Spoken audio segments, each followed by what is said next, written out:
Yeah, everyone, how are you? I hope you all guys are doing great. So in this video, we are going to see about embeddings. In the previous video, we have seen about tokenization, how we create tokens, but what to do with the tokens, we need to convert it to embeddings. So in this video, we are going to see is about embeddings.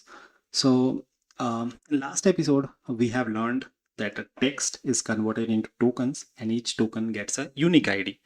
Something like this. Apple can get 15234, banana can get 8912. But here is an important question.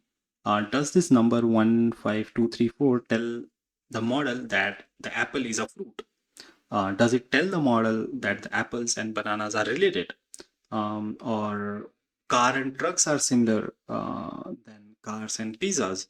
The answer is no, like no, because how someone can tell it? Okay, like if I give you an example, like see, apple, banana, car, dog, we have multiple IDs assigned to it. Can you tell what are the similarity between them? No, there is no way. Okay, there are just labels like in your office or somewhere in your, if you are in college, every person has some ID, employee ID, student ID. It's just a label. There is no correlation between them. So how even LLM will understand the meaning? Okay, so this is that's the problem embedding is trying to solve. Okay, so because if you just assign ID, it will never make sense. They will never able to find a correlation between them. Okay, so that's why embedding is here.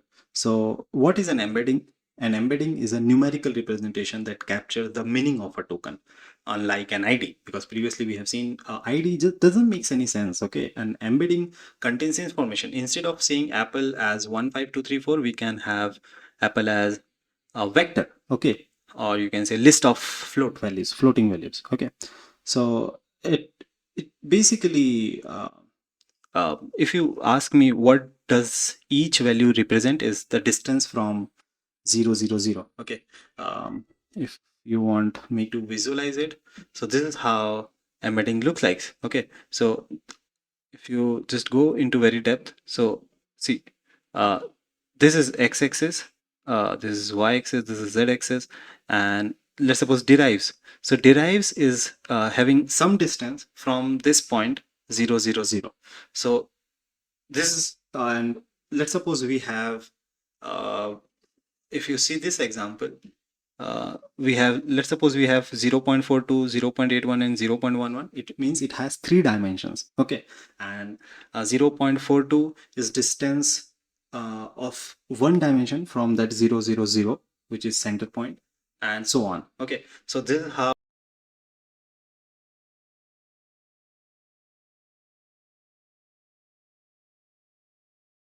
somehow pleasure, enlightenment, unity, sense are related, and the more closer it will be, the more related it will be. Okay, so this is just a way to show you that we don't just have two dimension, we have n number of dimensions. Okay, and definitely we are going to see a lot of such things also. Okay, so basically we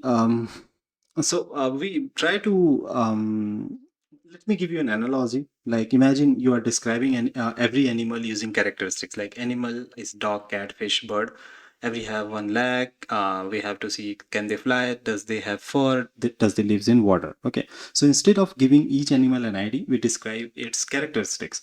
Embeddings also work similarly. They represent concepts using many numerical dimensions. The model learns what does this dimension should represent during training. Okay, similar meanings mean similar embeddings. Like imagine you are a giant in a giant space with thousands of dimensions. Words with similar meanings naturally end up nearing each other. Like king, queen, prince, and princess will be together. Another group will be dog, cat, rabbit. Because in the previous diagram, in the graph representation, we have seen we have n number of dimensions. Okay, we had thousands of dimensions. Okay, so that's why it was looking very clumsy. And the words which are together will fall together because they are created with the same algorithms and all. Okay, so we have seen the 3D dimension and all. Okay, now how embeddings are created. So we have user prompt, you have tokenizer, it assigns some token, it gives some ID. That ID is basically converted into vectors, and then this vector is basically feed to transformer, which is in the next in the sequence. Okay, and we can also see a demo actually how to see like how actually embeddings are created. So I'm using a sentence transformer. You can use any kind of embedding models. Okay, and then we have we are importing it. We are using all mini LLM L6v2, and the words that we are taking is apple, banana, mango, car, truck. They are all different words, and we are going to produce embeddings. And the shape of embedding is 5 comma 384, means we have 5 words and they are of 384 dimensions. Okay, so inside the, if you print, if you will print this embedding, then you will have 384 numbers, okay, inside that list for each word. Okay, and if I just print the first 5 dimensions, so it will look like this. For apple, this is first dimension, second dimension, third dimension, fourth dimension, fifth dimension, and so on. It will have 384 dimensions. See how big it is. Okay, and then if you want to find cosine similarity means you can think it like two words or two embeddings who are very closer to each other. Okay, so they will have less distance between them and they will have high similarity. Okay, there are different ways to find this. Okay, one of them is cosine similarity, which is very famous. So what we will do, we already have embeddings for apple. Now we will again take another word, like let's suppose we took banana, and we will also find the embeddings of it. Now we will subtract it. It's the similar way we find the cosine similarity. Okay, if you search it, cosine similarity. Now this is the formula how we find the cosine similarity, because now we already have the dimension of apple.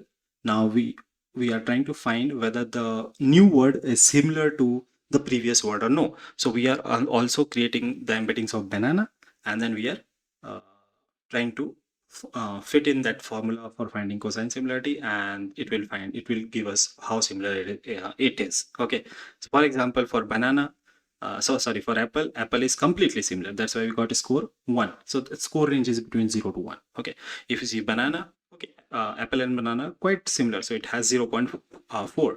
Then we have mango, again it is pretty similar. If you see truck, definitely truck is not similar because apple and truck are way different.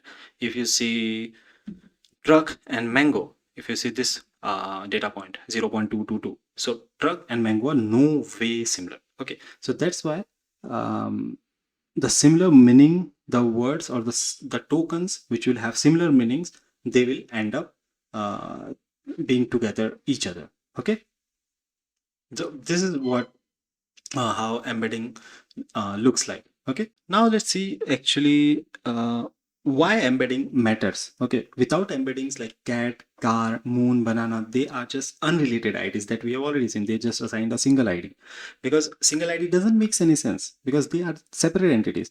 With embeddings, the model understands that dog and cat are similar, apple or banana are similar, Python and Java are similar, Delhi and Mumbai are cities, doctor and hospital are related. So embeddings is a way to capture their relationship. Okay, and just for your information, modern embedding models can also represent sentences, paragraph, document, code, images, audios also. Okay, so this is what embedding is.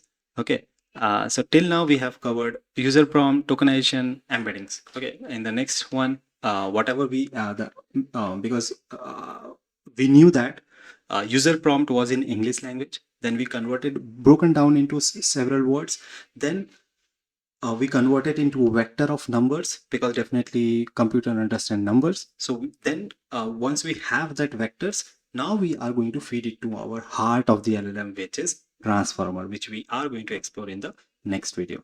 So meet you in the next video. If you have any doubt in till now in embeddings, you can let me know in the comment section. I will be there to help you. Meet you in the next video. Till then, bye bye. Thank you. Have a great day.